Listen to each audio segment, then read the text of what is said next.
तेबे नमस्कार दर्शक बंधु। आम दुनिया तो 2000 अधिक प्रजातिर साप देखा मिलता। तेबे से पखापाखि 500 प्रजाति विषाक्त अटंती। आज आम यही 500 मध्यरु 5टी विषाक्त सापों संपर्क में कथा बा। So let start. टाइपन। तेबे यही सापटी विशेषकर ऑस्ट्रेलिया देश में देखा मिलता। यह एका थर एतिक विष छाड़ी पारे जे से 1200टा घुषुरी मरी पारे। तेबे जदि यह कौन सी मनीष को कामुड़े से मनीषटी पखापाखि घंटे मध्य मृत्युवरण करए। Black Mamba. तेबे यह सापटी आफ्रिकार पखापाखि सबु स्थान में देखा मिलता। आफ्रिकार साप कामुड़े मृत्यु होता 100% लोकों मध्य पखापाखि 80% लोक यह मृत्युवरण करते।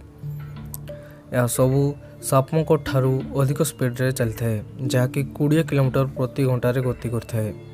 तेणु यह शिकार करिबारे मध्य माहिर अटे।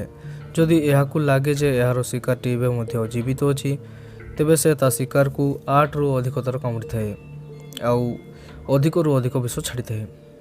तेबे यार केवल 1 ml विष गोटे मनीष को शेष कर दे पारे। Tiger snake. तेबे यह सापटे मध्य ऑस्ट्रेलिया देश में देखा मिलती। तेबे यह मध्य गोटे बहुत शक्तिशाली विष रही है।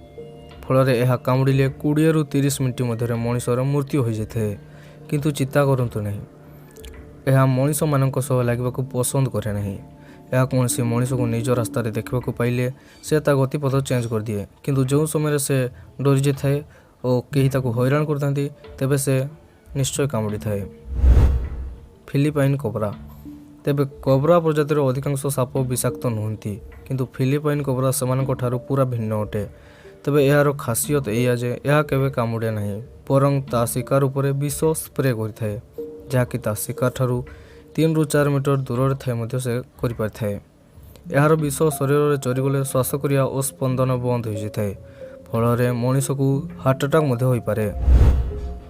सो स्केल्ड भाइपर। तेबे देखा गले भाइपर प्रजातिर साप तो सारा विश्व में देखा मिलता आउ यार अधिकांश प्रजाति विषाक्त अटंती। किंतु एथि सो स्केल्ड भाइपर और चेन भाइपर सबुठार विषाक्त अटंती।